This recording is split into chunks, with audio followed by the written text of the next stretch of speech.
Hello students, today we will discuss about photoelectric effect. In previous session we have discussed about Planck's quantum theory and उसका कुछ problem भी हमने discussion किया था. ठीक है, आज डिस्कशन करेंगे फोटोइलेक्ट्रिक इफेक्ट. ठीक है, तो पहले ये फोटोइलेक्ट्रिक इफेक्ट होता क्या है. फोटो मीन्स कहां से आया, ये लाइट से आया. ठीक है, पहले नेम को डिकोड करते. फोटो मीन्स ये लाइट से आया, इलेक्ट्रिक मीन्स ये कुछ इलेक्ट्रॉन ऐसे समझ में आ रहा है. ठीक है, तो सर हुआ क्या, देखो जब एक लाइट को हम इंसिडेंट करते हैं एक मेटल सरफेस में, ठीक है, इजेक्शन ऑफ इलेक्ट्रॉन होता है. ठीक है, इलेक्ट्रॉन इजेक्ट होता है. ठीक है, मतलब इलेक्ट्रॉन निकल के आता है. ठीक है, इलेक्ट्रॉन निकल के आता है, उसको क्या बोलते हैं, this phenomena is called photoelectric effect. ठीक है, और जो इलेक्ट्रॉन इजेक्ट होकर आता है उसको क्या बोलते हैं, फोटो इलेक्ट्रॉन. समझ में आ गया. हाँ जी सर, ये इतना तो समझ में आ गया, लेकिन ऐसा हो सकता है क्या, हम एक आपने बोला लाइट, ठीक है, हम टॉर्च लेके हम क्या एक आयरन रॉड लेते हैं. ठीक है, और उसमें हम टॉर्च लाइट डालते हैं. ठीक है, क्या उससे निकल के आएगा फोटो इलेक्ट्रॉन, ऐसा हो सकता है. आपने बोला ना लाइट को डालेंगे इलेक्ट्रॉन निकलेगा, इसको फोटो इलेक्ट्रॉन बोलते हैं, लेकिन इसका कुछ कंडीशन वगैरह होगा नहीं. अरे देखो ऐसा नहीं होता है, सारे मेटल में हम लाइट डालेंगे निकल के आएगा. ठीक है, माने जो लाइट का फ्रीक्वेंसी जो हो, लाइट का इंटेंसिटी, मतलब कुछ भी हो सकता है, उसको डालेंगे निकल के आएगा, ऐसा नहीं होता है. ठीक है, कुछ प्रॉपर कंडीशन है. ठीक है, हर मेटल का एक मिनिमम फ्रीक्वेंसी होता है. ठीक है,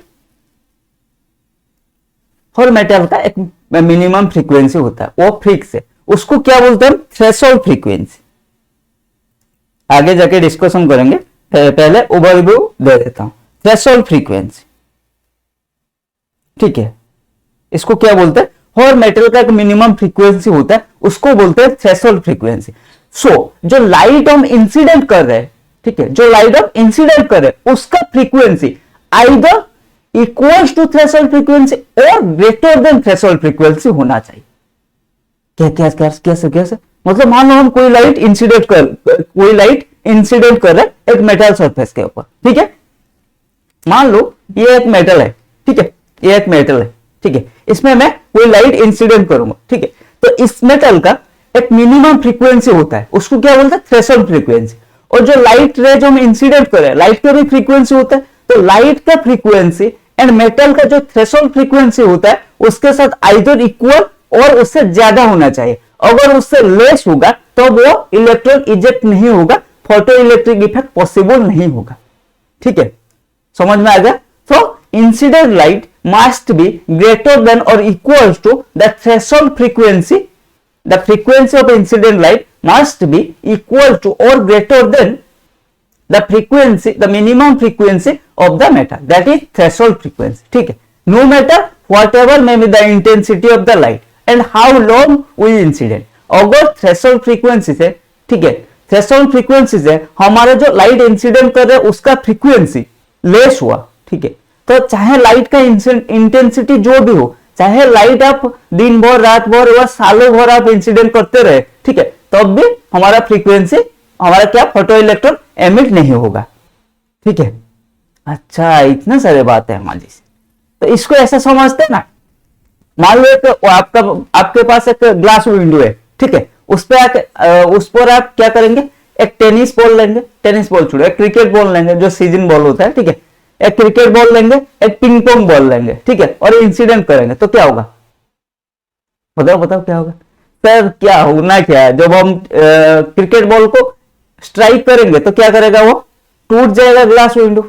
ठीक है, लेकिन जो पिंग पोंग बॉल को हम स्ट्राइक करेंगे तो नहीं टूटेगा, चाहे पिंग पोंग बॉल को हम कितना देर तक स्ट्राइक करें. ठीक है, चाहे एक की जगह 2-4 लेके भी स्ट्राइक करें तब भी नहीं टूटेगा. ठीक है, तो वही हुआ. ठीक है, क्यों, क्योंकि हमारा जो सीजन बॉल होता है उसका स्ट्रेंथ और ग्लास विंडो का स्ट्रेंथ से ज्यादा होता है, लेकिन पिंग पोंग बॉल का स्ट्रेंथ लेस होता है. ठीक है, तो चाहे जितना देर स्ट्राइक करते रहो पिंग पोंग बॉल, वो क्या होगा, ग्लास विंडो ब्रेक नहीं होगा. ठीक है, यही सिमिलर रिलेट कर सकते हो अभी आपका photo electric effect and ping pong ball का एनालॉजी के साथ. ठीक है, ग्लास विंडो एंड हमारा सीजन बॉल और क्रिकेट बॉल. ठीक है, क्रिकेट बॉल में एक टेनिस बॉल जो बच्चे खेलते हैं, ठीक है, और एक होता है सीजन बॉल लेते हैं. ठीक है, समझ में आ गया. हाँ जी सर, चलो अब डिस्कशन स्टार्ट करते हैं। तो phenomena of electron ejection when radiation of sufficient frequency falls on the metal surface is known as photoelectric effect। देखो यहां पर क्या लिखा है, रेडिएशन ऑफ सफिशिएंट फ्रीक्वेंसी, ठीक है। सी, अब डायग्राम का हेल्प से समझते हैं, यहाँ सारे आपको डायग्राम का हेल्प से, 3D डायग्राम का हेल्प से आपको समझने को मिलेगा कॉन्सेप्ट, ठीक है। तो बने रहिए मेरे साथ और साथ में क्लियर करते हैं जेईई और नीट, साथ में नहीं, आप क्लियर करोगे, मैं आपको हेल्प करूंगा, ठीक है। तो क्या है देखो, ये एक लाइट रेज है, ये एक मेटल है, ठीक है, मेटल प्लेट है। इस पर जब लाइट रेज हम इंसिडेंट किए तो क्या हुआ, फोटो इलेक्ट्रॉन एमिट हुआ, देख रहे हो। पहले ही इस पर करंट फ्लो नहीं था, ये सर्किट कंप्लीट नहीं था, ठीक है। जैसे ही हम यहाँ पर एक मेटल लगा था एक इलेक्ट्रॉन में, कैथोड में, ठीक है, जैसे ही हम एक सफिशिएंट फ्रीक्वेंसी वाला लाइट इंसिडेंट किया गया इस पर, तो यहाँ से फोटो इलेक्ट्रॉन एमिट हुआ, तो ये कहां गया, एनोड की तरफ। अब ये सर्किट कंप्लीट हो गया, ठीक है, करंट फ्लो होना शुरू हो गया। एमिटर इसीलिए लगा है, एमिटर करंट फ्लो को ये दिखाता है, ठीक है। तो when radiation of sufficient energy falls on the metal plate the start emission of electron called photo electron. ये जो दिख रहे हो, ये जो हमारे कौन सा कलर है, ये वायोलेट कलर का जो बॉल दिख रहा है, छोटे छोटे छोटे छोटे, वो है हमारा फोटो इलेक्ट्रॉन, ठीक है, समझ में आ गया। Let's move. Electrons are ejected as soon as the beam of light of the sufficient frequency strike the metal surface। हाँ, ये बात आपका मन में आ रहा होगा, सर हम sufficient frequency वाला लाइट इंसिडेंट कर दिया मेटल सरफेस के ऊपर, अब कितना देर में इलेक्ट्रॉन इजेक्ट होगा, ठीक है। Electron ejection of electron takes place within no time. अच्छा, मतलब जैसे ही हम इंसिडेंट करेंगे एक सफिशिएंट फ्रीक्वेंसी वाला लाइट को मेटल सरफेस में, ठीक है, मान लो मेटल सरफेस का जो थ्रेशोल्ड फ्रीक्वेंसी था उससे हमारा लाइट का थ्रेशोल्ड फ्रीक्वेंसी ज्यादा है, उसमें हमारा लाइट का फ्रीक्वेंसी ज्यादा है, ठीक है। तो तुरंत ही इमीडिएटली हमारा क्या होगा, फोटो इलेक्ट्रॉन माने इलेक्ट्रॉन इजेक्ट होना शुरू हो जाएगा, ठीक है।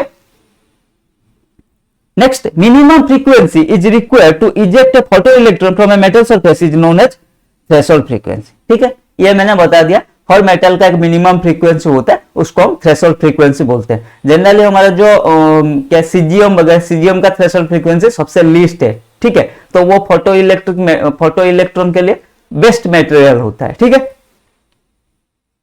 Next, the electron are ejected only if the light strike the metal surface same or more than threshold frequency. As I said earlier, ठीक है, थ्रेशोल्ड फ्रीक्वेंसी के साथ इक्वल और उससे ज्यादा होना चाहिए जो लाइट हम इंसिडेंट कर रहा है उसका फ्रीक्वेंसी, ठीक है। Next, the minimum energy is required to eject the electron is called work function, ठीक है। The minimum energy is required to eject electron, electron eject करने के लिए कुछ एनर्जी भी चाहिए ना, उस एनर्जी को क्या बोलते हैं हम, वर्क फंक्शन। उसको हम W0 और फाई के, ये दोनों है वर्क फंक्शन का रिप्रेजेंटेशन, ठीक है। See, if the frequency of the radiation striking a metal surface is less than the threshold frequency, no electron ejected, no matter how long and how intense is the light radiation. As I said earlier, the analogy of हमारा season ball, glass window and ping pong ball, ठीक है। चाहे ping pong ball को आप जितना देर तक strike करते रहो, टूटेगा नहीं ग्लास विंडो, ठीक है, लेकिन सीजन बॉल को आप एक बार ही स्ट्राइक करोगे तो टूट जाएगा, ठीक है। सिमिलर बात वही यहां पर भी है। अगर लाइट इंसिडेंट लाइट का frequency less then threshold frequency है, तो चाहे इंटेंसिटी जितना हो लाइट का और जितना देर तक आप इंसिडेंट करते रहो, वहां पर फोटो इलेक्ट्रॉन इजेक्ट नहीं होगा, ठीक है। तो फोटो इलेक्ट्रिक इफेक्ट वहां पर पॉसिबल ही नहीं होगा।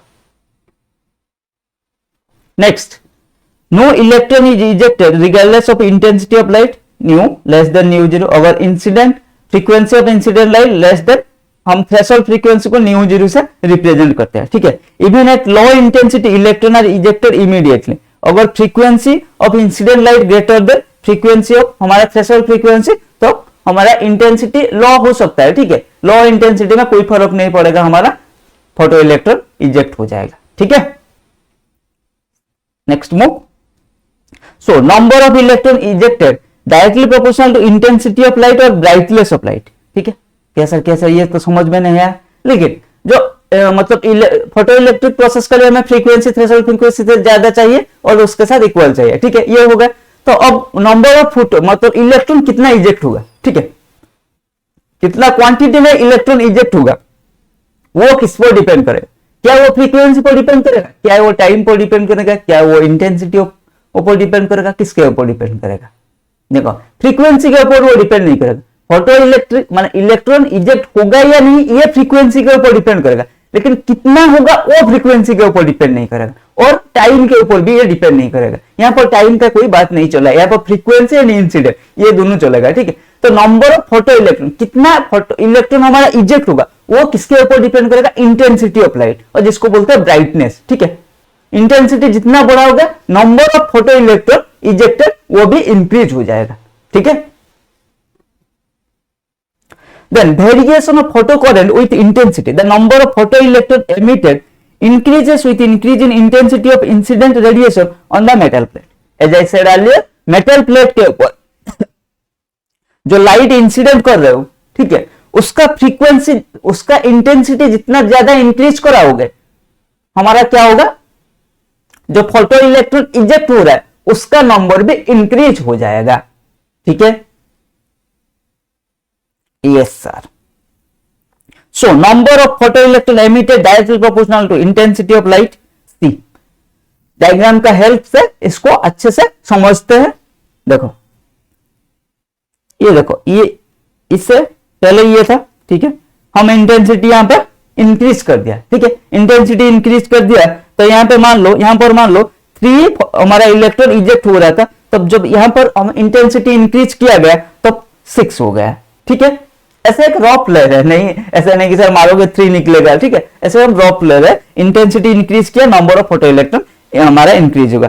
यहां पर भी देखिए मतलब इंटेंसिटी को यहां पर समझाने का ये बात है, ठीक है। देखो यहां पर मान लो इस इंटेंसिटी में 2 फोटो इलेक्ट्रॉन इजेक्ट हो रहा था, जब इंटेंसिटी को हम दुगना कर दिए तो हमारा number of photo electron ejected वो भी 2 टाइम्स हो गया, ठीक है। और ये रियल लाइट का मतलब है इसका फ्रीक्वेंसी हमारा क्या है?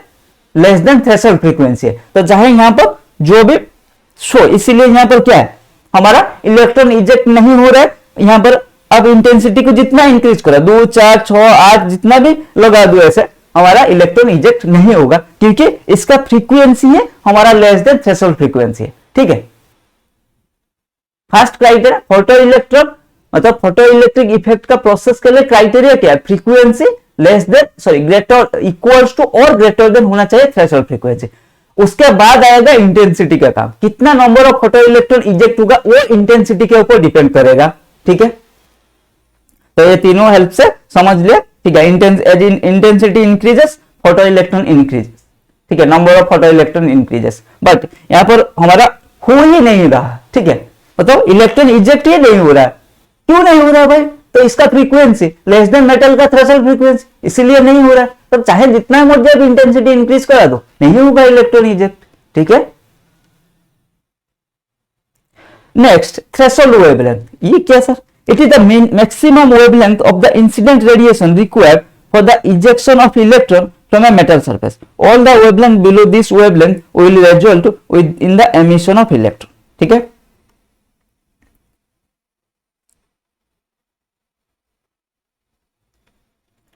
It is the maximum wavelength of incident radiation, ठीक है, required for the ejection of electron from the metal surface.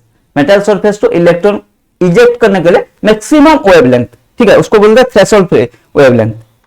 इसको रिप्रेजेंट करते हैं, देखो थ्रेशोल्ड को हमेशा हम normal wavelength lambda, threshold wavelength lambda 0, normal frequency nu, threshold frequency nu 0, ठीक है। अब देखते हैं energy. It is the minimum energy of incident radiation required to ejection for ejection of electron from metal surface. All the energy above this energy will result in the emission of electron. This threshold energy is also called work function. As we discussed earlier, ठीक है, the minimum energy required for the ejection of electron is known as work function और उसको बोलते हैं threshold energy, ठीक है। Energy and wavelength inversely related, इसीलिए threshold wavelength में क्या था? मैक्सिमम वेवलेंथ, ठीक है, कंफ्यूज मत होना। एनर्जी एंड वेवलेंथ हमारा क्या है? Inversely related. तो मिनिमम एनर्जी मतलब मैक्सिमम वेवलेंथ, ठीक है। तो E equals to H nu 0, as I said nu 0 मतलब threshold frequency, threshold right, threshold frequency, ठीक है, H nu 0 equal to H C by lambda 0, ये क्या है, थ्रेशोल्ड, थ्रेशोल्ड वेवलेंथ, ठीक है। हाँ जी sir. Now Einstein photo electric effect को हम नेक्स्ट क्लास में डिस्कशन करेंगे। आज के लिए इतना ही, मिलते हैं अगले क्लास में। Keep learning, keep growing.